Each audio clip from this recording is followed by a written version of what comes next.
favor do teu servo, que irá fazer uso da tua palavra para falar conosco esta noite, coisas, ó Deus, que provém do coração de Deus ao coração do preletor, para falar para nós e que possamos nos alegrar na tua presença. O Senhor tem estado conosco esses dias e hoje não é diferente. Esperamos a tua direção, a tua graça e a tua bênção, Pai. É o que nós te pedimos, em nome de Jesus, nós te agradecemos. Amém. Vamos ouvir o louvor.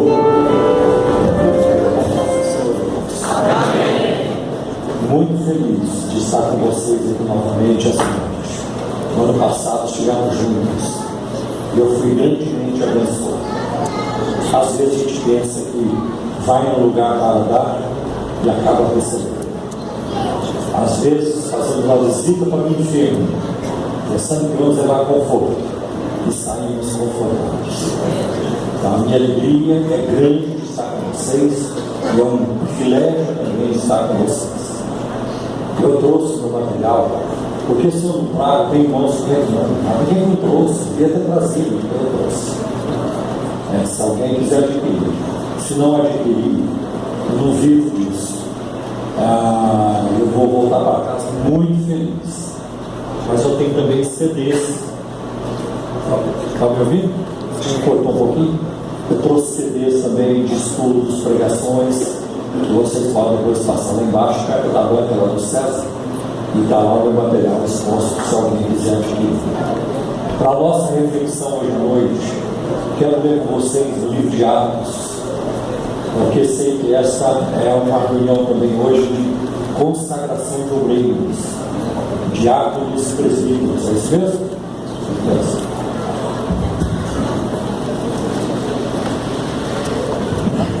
Atos capítulo 18, versículos de 1 a 11.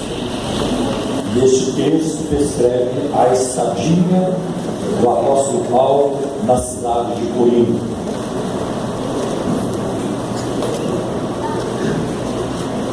Então vamos ver, a minha versão é a NVI hoje à noite. Então, pode ser um pouquinho diferente do da que você tem na sua mão, mas o sentido é o mesmo.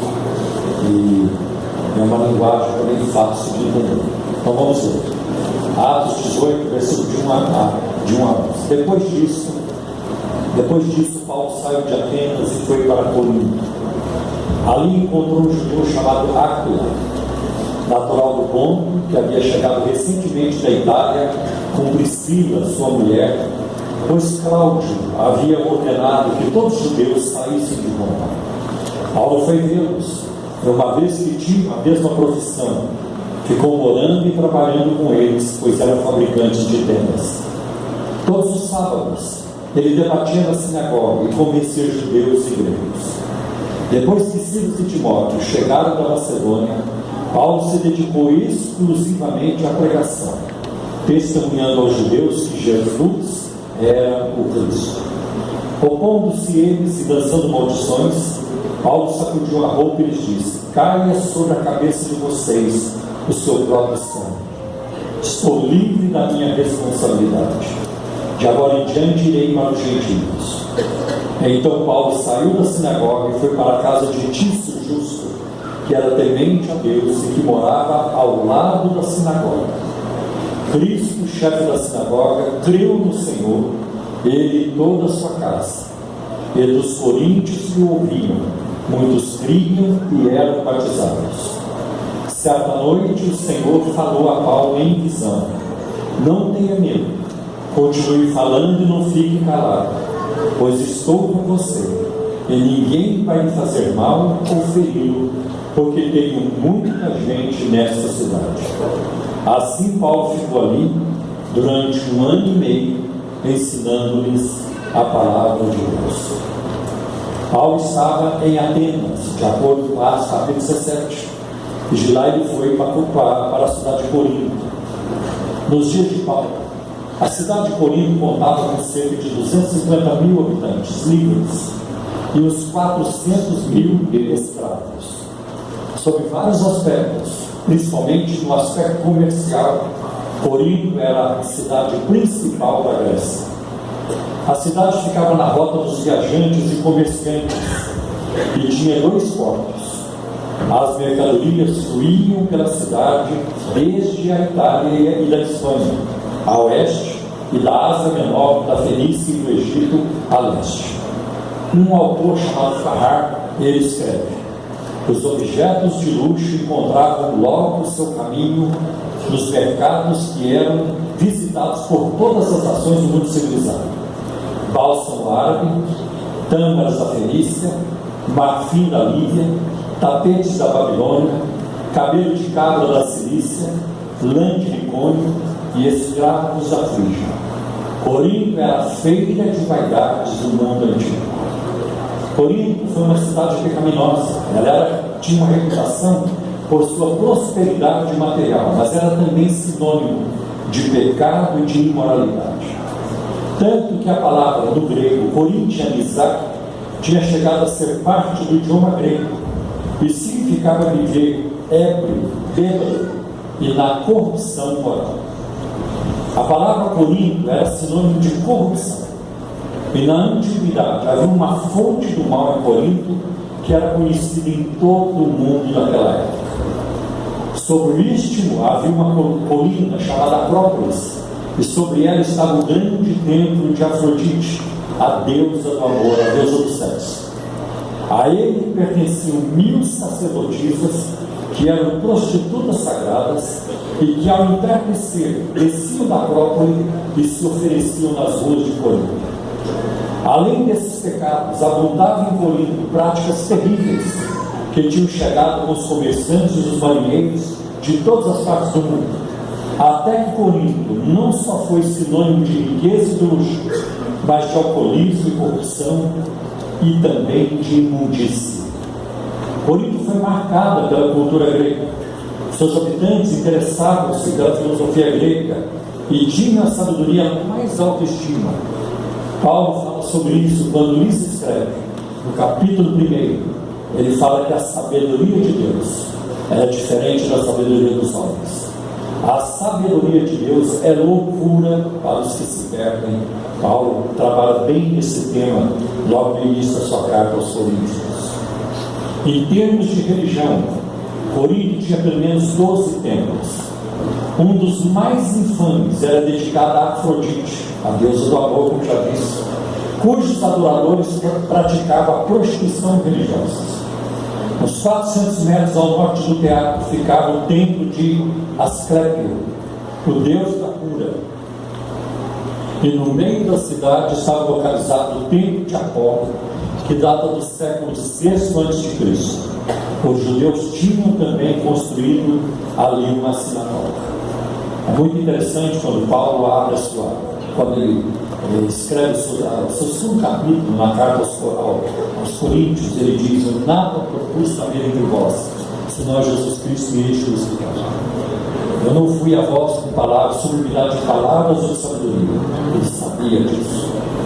Qual é o estilo de vida do apóstolo Paulo? Nós temos aqui no texto que lemos um quadro vívido do tipo de vida que Paulo vivia. Paulo era um rabino, mas de acordo com a prática judia, todo rabino devia ter uma profissão. Não devia receber dinheiro por pregar e ensinar, mas sim devia ganhar a vida com seu próprio trabalho e esforço. Porque os judeus exaltavam o trabalho. Eles diziam: amém ao trabalho. Aquele que não ensina um ofício a sofrido, o ensina a roubar. E Paulo é descrito aqui como fabricante de tendas. Tarso, onde ele nasceu, estava na Cilícia, e nessa província havia rebanhos de certa espécie de cabras que tinham uma lã especial, e delas se fabricava um tecido chamado cilício, que se usava para fazer capas e cortinas. E sem dúvida, o apóstolo Paulo trabalhava nesse ofício, apesar de que a palavra que se usa significa mais do que fabricante de tendas, significa também alguém que trabalha com couro, e Paulo deve ter sido um hábil artesão.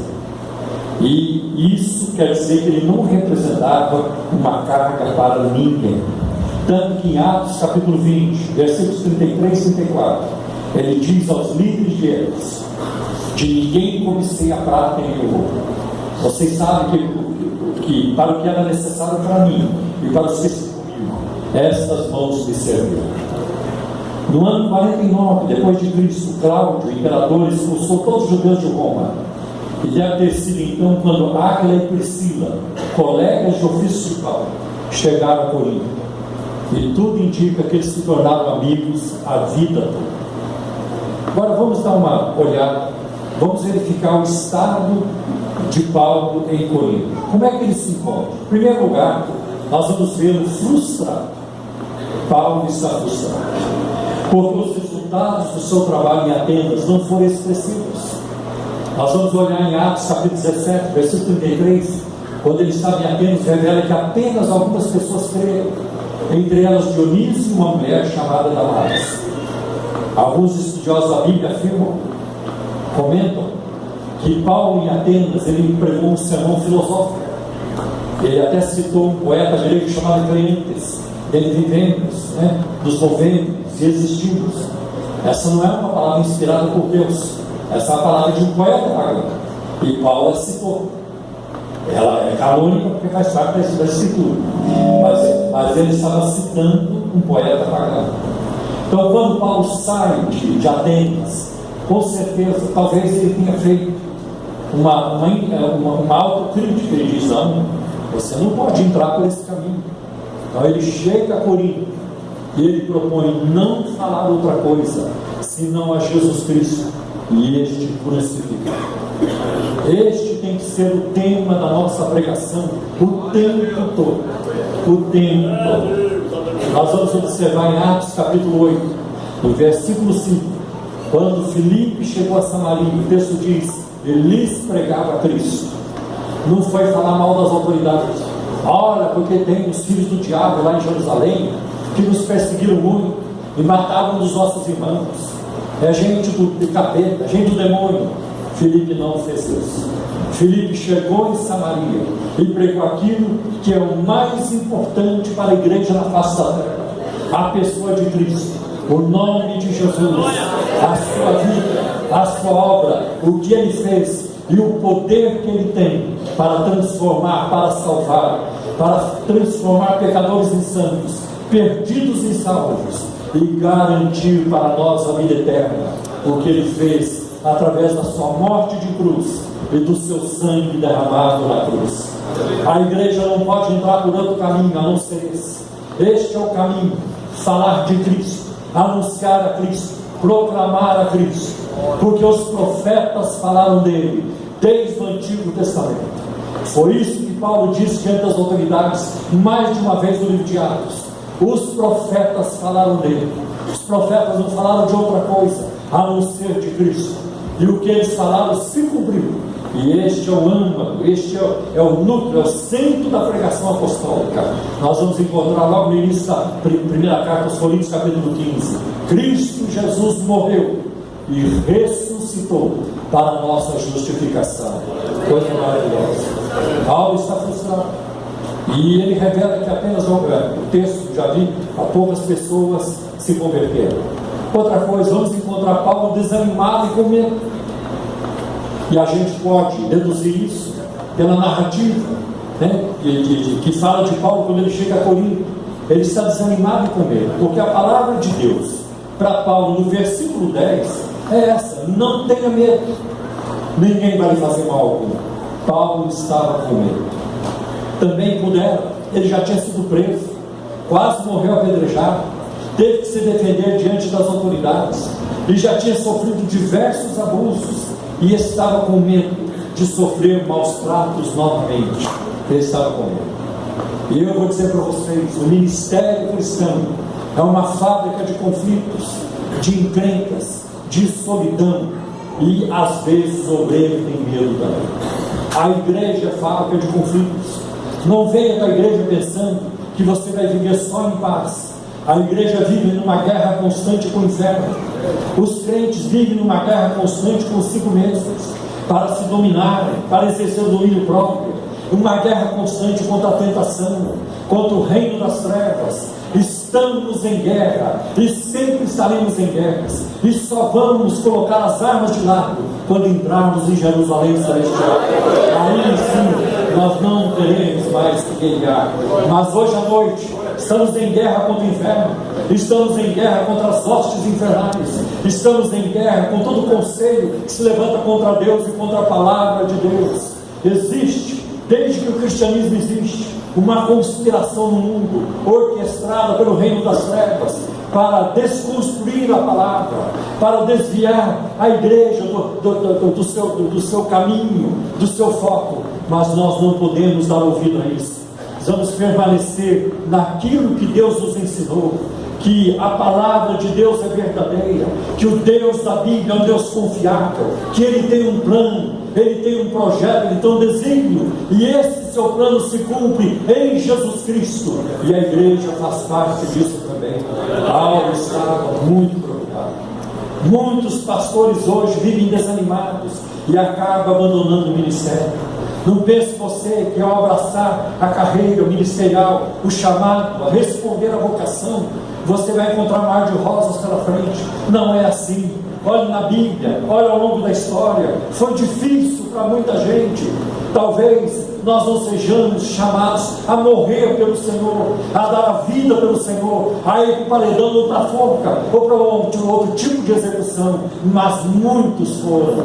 E enquanto eu falo com vocês aqui hoje à noite, tem cerca de uns 1.500 cristãos na Eritreia que estão em containers, e eles estão presos, sendo torturados continuamente por causa do Evangelho, só porque eles falam da palavra de Deus, só porque pregam o Evangelho.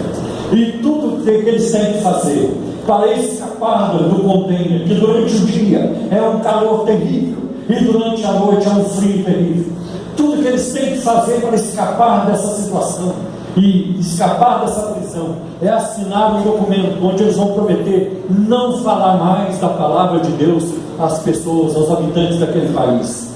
E eu vou dizer para vocês que o número de cristãos que tem assinado esse documento é próximo de zero. A maioria está lá, alguns morrendo, alguns próximos da morte, mas eles sabem que eles têm o Cristo. Por isso que eu digo a vocês com muita convicção, por isso que eu tenho nojo de uma doutrina chamada teologia da prosperidade, e que vem a público ensinando boa vida para as pessoas, e que vai ser tudo mar de rosa, e que você não vai ter luta. Isso não é a palavra de Deus, isso é do fundo do inferno. Jesus disse em João 16:33: no mundo tereis aflições, mas tem de bom ânimo, não desanime, eu venci o mundo, eu venci, aleluia, eu vivo e vós vivereis. Essa é a palavra do Senhor. Glória a Deus. Aleluia. Glória. Glória.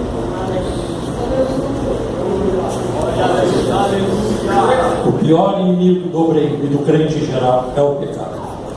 Não é a luta, não é a ingratidão, não é alguém desvalorizar você, não é alguém te esquecer. Pode ser que eu esteja falando com alguém aqui hoje à noite que está aí esperando para ser separado para diácono hoje, ou quem sabe para presbítero. E pode ser que hoje à noite você vai para casa sem nenhuma consagração, e você vai empurrado para casa. Ninguém lembra de mim, está acontecendo nada comigo, eu não tenho valor para ninguém. Isso está errado. Você não tem que ficar procurando posição na obra de Deus. Vai para a rua servir folheto, vai para trás, vai servir a Deus. Ninguém precisa de título de diácono, de presbítero, para ver a glória de Deus. Não sai empurrado. Quem tem um plano na sua vida não é o pastor Clementino. Quem tem um plano na sua vida não é Madureira. Quem tem um plano na sua vida não é Igreja de Barulhos. Quem tem um plano na sua vida é o Senhor do universo, o Criador de tudo. Aleluia. E ninguém frustra os planos dele. O que ele tem para você vai acontecer. E não vai acontecer como você espera. Porque se acontecer como você espera, é merreca, é muito barato, é muito pobre. Vai acontecer como ele espera, como ele já determinou, como ele já decidiu. Aleluia. Quem é o teu Deus? Abraça o teu Deus, submeta-se. Paulo se sentiu só.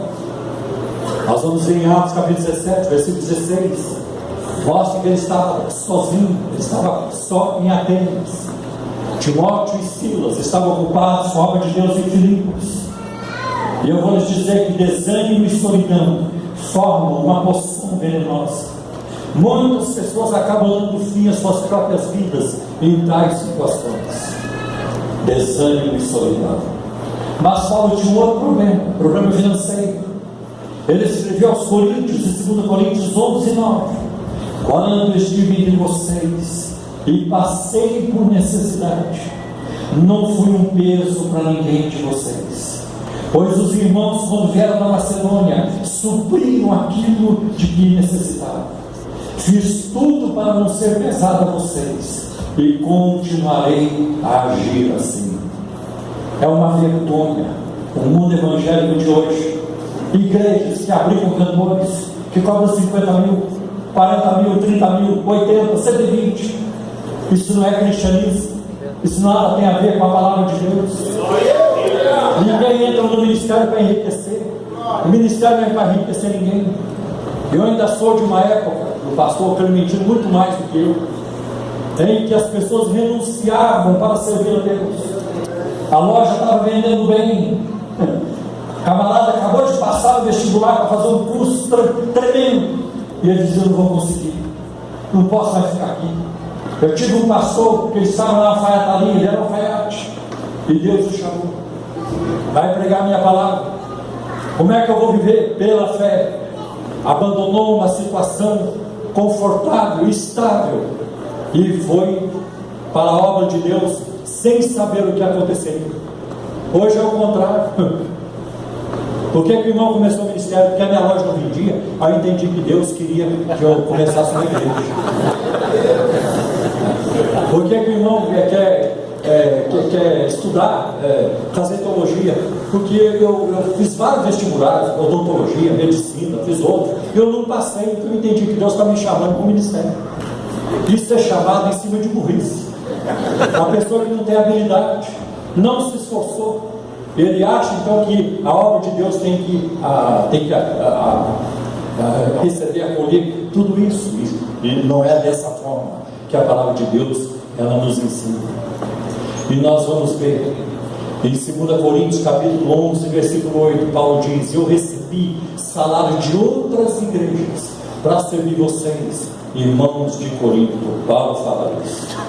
Assim, a primeira coisa que Paulo fez foi arranjar um trabalho com Áquila e Priscila, fabricante de tendas.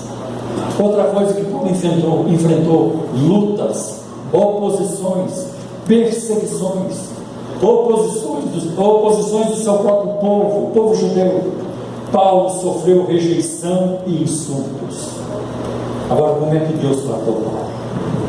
Como é que Deus tratou o seu servo? Primeiro, Deus lhe proveu amigos.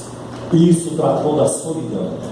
Deus trouxe Silas e Timóteo para Corinto, e a presença de amigos e companheiros de ministério deu ânimo a Paulo. Foi impulsionado pela palavra a começar a pregar aos judeus que Jesus era o Cristo. Não ande sozinho, não vale a pena. Eva estava sozinha quando o tentador chegou e não deu certo. Arranje um companheiro, arranje amigos, construa relacionamentos duráveis e saudáveis. Vai te ajudar na caminhada. Não vale a pena caminhar sozinho. Então Deus lhe deu isso. Outra coisa que Deus deu a Paulo: provisão. Silas e Timóteo trouxeram uma oferta em dinheiro para Paulo, lá da igreja de Filipos. Então vocês vão ver depois de Filipenses 4, ele agradece. E isso possibilitou a Paulo dedicar mais tempo ao ministério da pregação. Os coríntios não contribuíram com Paulo, mas os filipenses sim, estavam mais longe.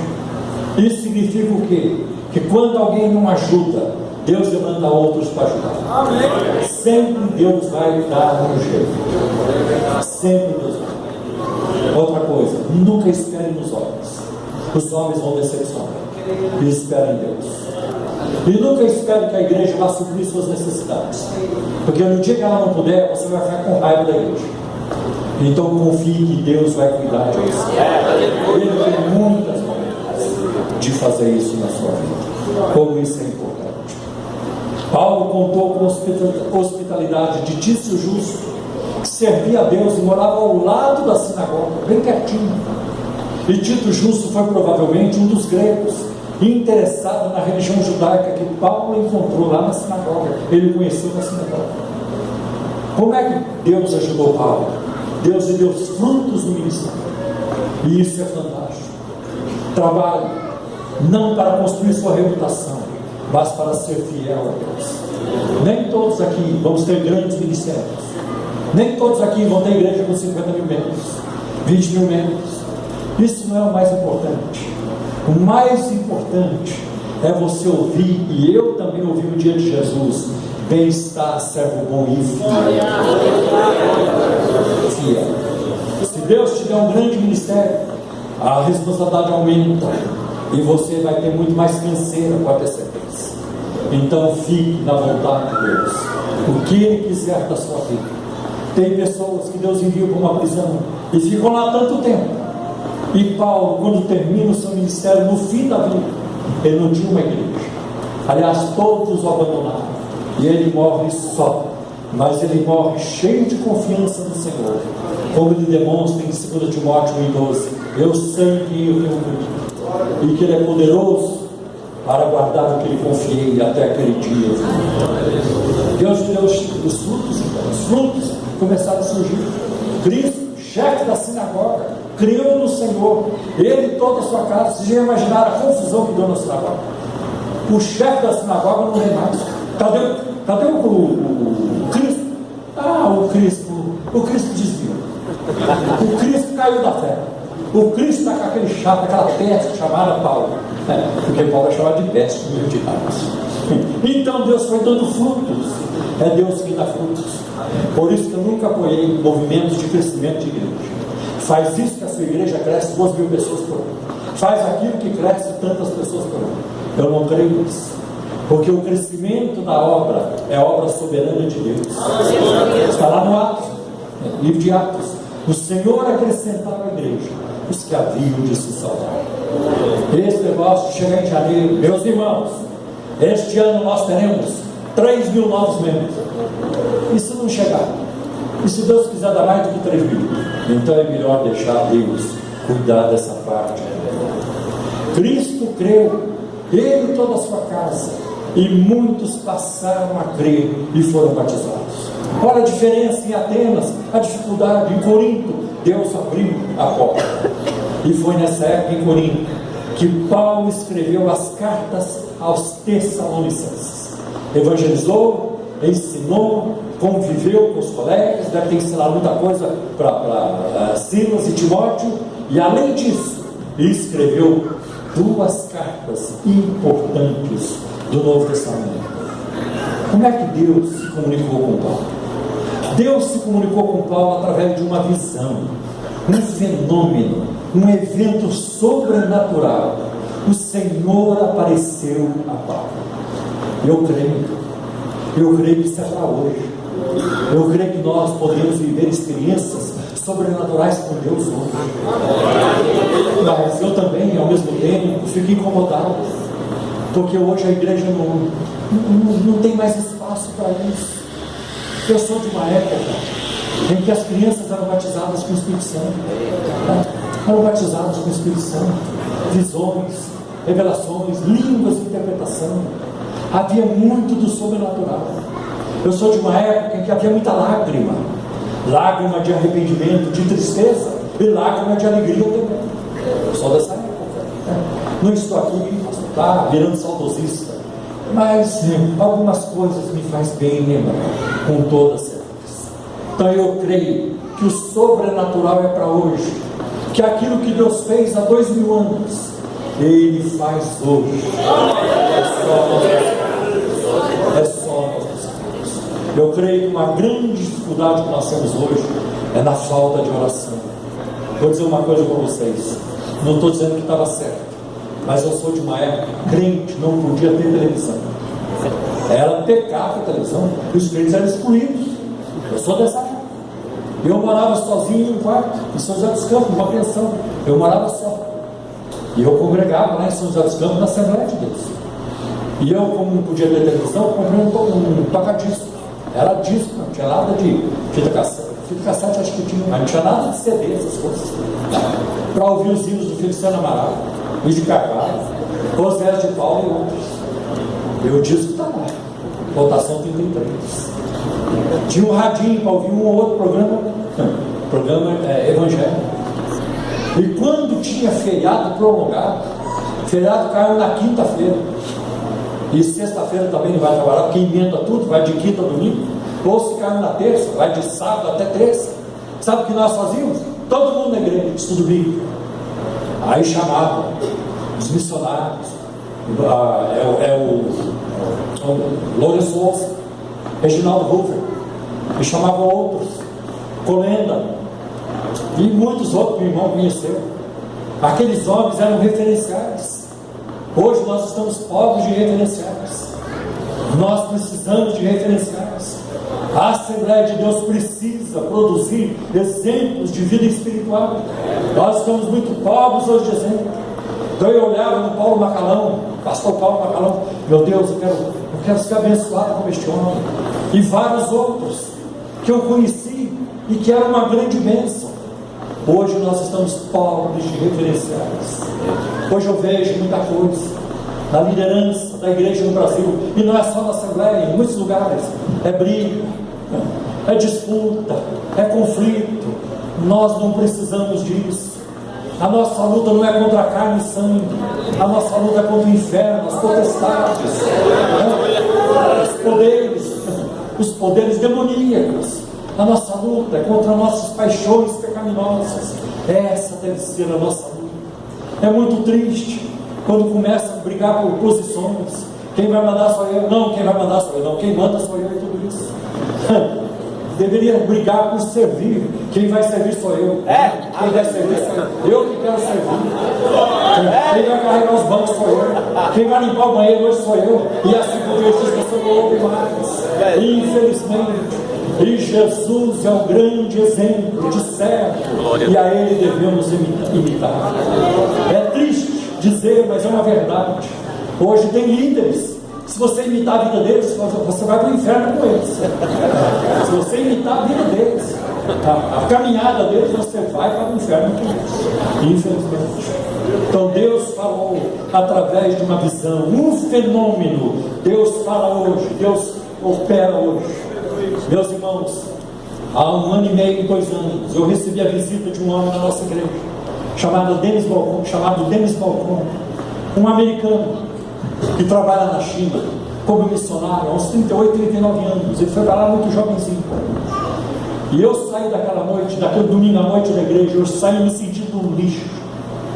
Falei, meu Deus, um homem que já com seus 75 anos ou mais, e Deus usando daquela maneira. Quando ele chegou na China, os irmãos o levavam para a igreja dando um caixão de defunto para esconder, porque a revolução cultural estava no auge. A esposa de Mao Tse Tung, ela idealizou a revolução cultural, porque Mao Tse Tung morreu. E parte do plano da revolução cultural seria varrer o cristianismo da China. Sabe o que aconteceu? Eles começaram a orar. A esposa de Mao Tse Tung foi para a prisão. O segundo homem do governo foi para a prisão, e de repente a cúpula do Partido Comunista estava na prisão e morreram na prisão, e a igreja continua. Aleluia! Já existem estatísticas apontando que dentro de alguns anos a China terá a maior concentração de cristãos no mundo. Que coisa tremenda! Ninguém para a igreja, ninguém vai parar, não existe poder na face da terra, em nenhum lugar que possa deter a marcha da igreja. Igreja vitoriosa, igreja gloriosa, a noiva do Cordeiro. Glória a Deus, da qual você e eu fazemos parte. Glória a Deus. A gente sabe disso. Que benção. E ele contando o que Deus fazia. A pregação foi abrir igreja, nem cadeira tinha nas igrejas, todo mundo em pé para não ocupar espaço de tanta gente que tinha. E ele foi falando dos milagres que Deus fez passar. Outra coisa, houve uma mensagem de Deus para Paulo: não temas. Eu já li que essa expressão aparece 79 vezes na Bíblia. Tal expressão foi dita a muitos dos melhores homens e mulheres da Bíblia. Foi dita a Abraão: não temas. Foi dito a muitos. Foi dito a João, o apóstolo João, não temas. A Maria Madalena, não temas. Para muita gente, porque o medo é uma experiência humana. Tal expressão foi dita a essa gente. Agora, quando você ouve alguém dizendo para você, não tenha medo, não temas, é uma coisa. Agora, quando você ouve isso dos lábios divinos, quando você ouve o próprio Deus falando, aí já não é profetado, aí é algo totalmente confiável. Se Deus te diz, não temas, você não terá nada a temer. Deus diz a Paulo, não fique calado, continue falando, porque não há outro caminho, não existe outra saída. O caminho e a saída é continuar a falar, a pregar e a ensinar a palavra de Deus. Olha o caos em que vivemos hoje. Estamos saindo de uma troca de governo efetuada há pouco tempo.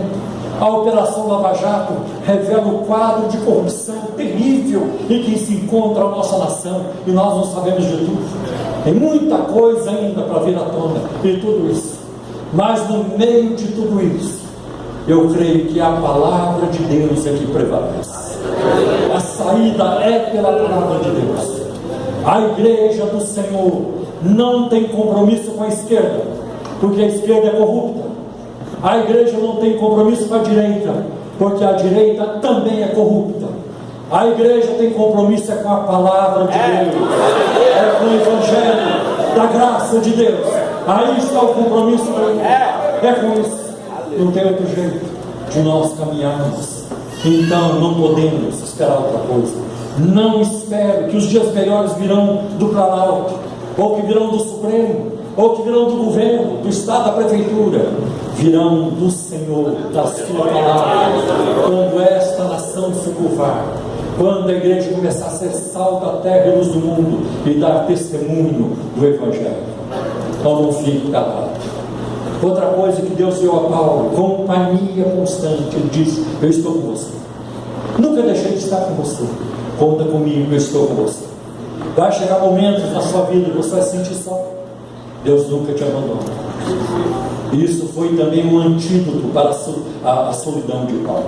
E como José no Egito, que ninguém viu muito do sofrimento dele, seu pai não viu, seus irmãos não viram, ele estava só no Egito. Mas mais de uma vez você encontra na narrativa de Gênesis, mas o Senhor estava com José, mas o Senhor estava com José, mas o Senhor estava com José. E bem sabemos disso. Jesus disse aos discípulos em Mateus 28 e 20, eis que eu estou convosco todos os dias, até a consumação dos séculos. Outra coisa que Deus deu a Paulo, proteção total. Ninguém vai fazer mal a você, ou vai machucar, vai ferir você. Ninguém. Mas nem o imperador de Roma. Ninguém. Quando Deus diz ninguém, não tem chance para ninguém. Proteção total. Eu te protejo. Eu sou o seu guarda-costas. Quem é o nosso guarda-costas? É o Senhor. É Ele que nos protege. Você já entendeu o que eu quis dizer. E uma outra palavra do Senhor para Paulo. Eu tenho muita gente nessa cidade. Ele não disse, eu vou ter muita gente nessa cidade. Deus disse, eu já tenho. Satuba está por aí, está lá na rua, está pecando, está bebendo, está na imundice, mas é povo meu, e a graça vai alcançar. É assim que eu vejo Guarulhos, é assim que eu vejo a nossa nação. A coisa está feia, está difícil, e a coisa estava feia em Corinto, mas Deus não abriu mão de Corinto. Eu não creio que Deus abriu mão de Guarulhos. Deus abriu mão da nossa nação. Deus abriu mão da sua família.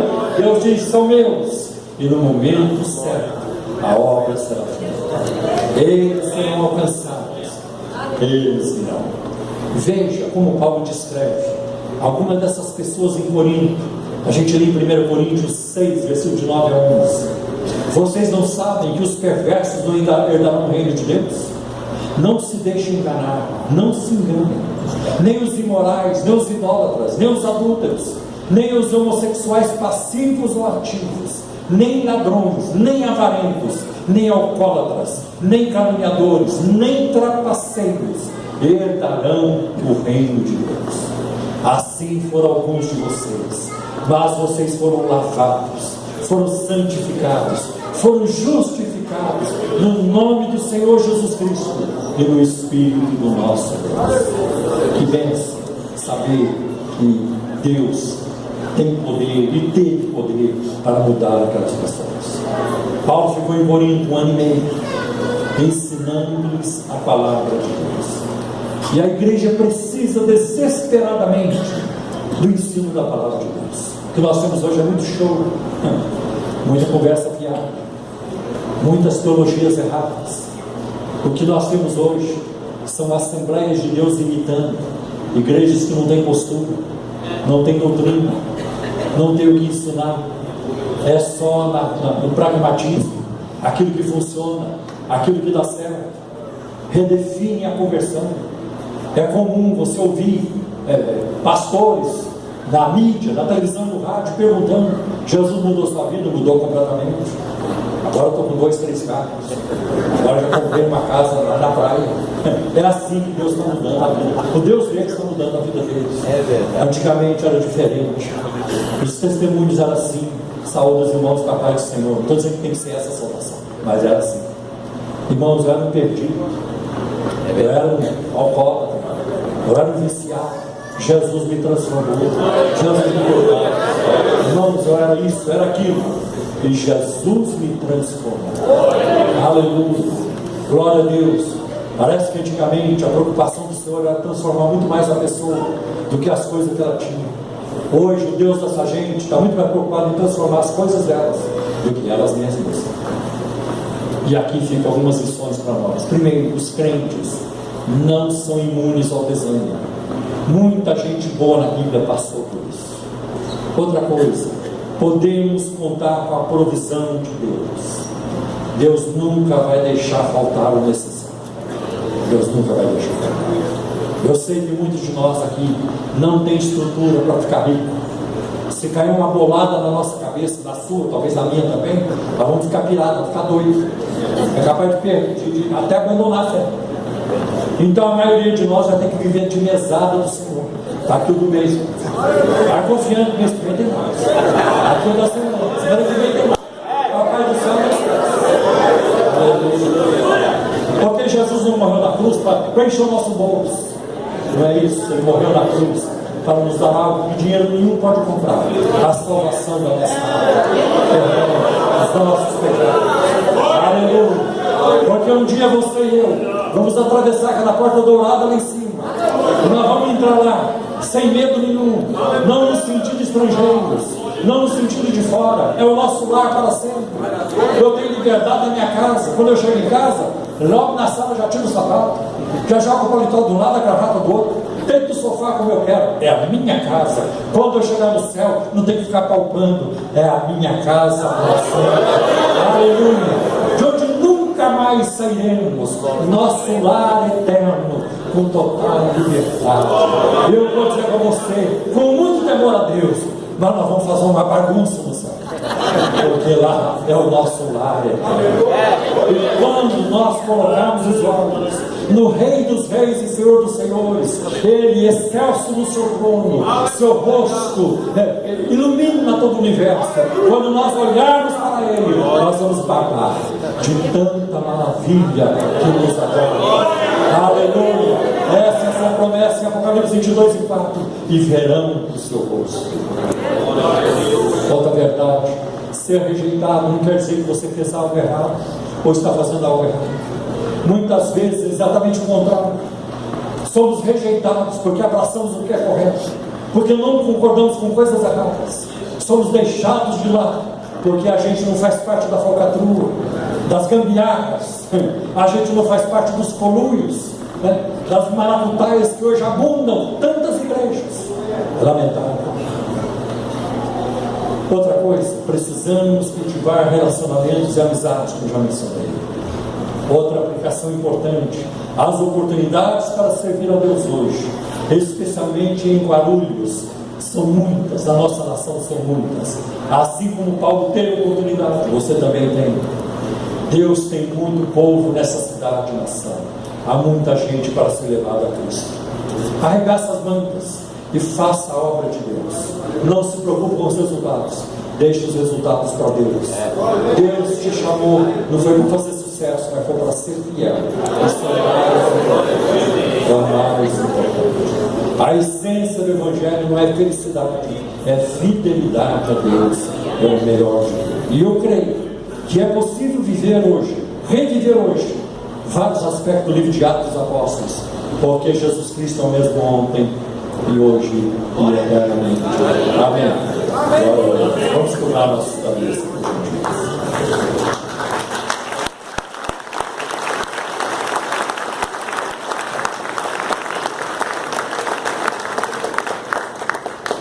Pai, em nome do teu Filho Jesus, essa tua bênção sobre esta igreja, aqui em Guarulhos, as congregações, o ministério, pastor Clementino, os obreiros, os demais pastores. Peço a tua bênção sobre homens e mulheres aqui esta noite, jovens, adolescentes e crianças, para que o Senhor resplandeça continuamente sobre eles o teu rosto de glória, dando alento, dando, Senhor, restauração, transformações onde é necessário. Ajuda o teu povo e envia um derramamento do teu Espírito para a cidade de Guarulhos. Envia um avivamento, opera maravilhas no meio do teu povo. Eu oro principalmente por aqueles que nesta noite receberão a imposição de mãos para serem diáconos ou presbíteros. Ser com eles, dá-lhes, Senhor, uma caminhada frutífera e vitoriosa. Guarda os livros de cair em tentação, que ninguém nunca seja escandalizado por causa deles, mas que eles honrem a tua palavra, Senhor, diante da sociedade, na igreja e na família e em toda parte. Em nome de Jesus. Amém. Glória a Deus.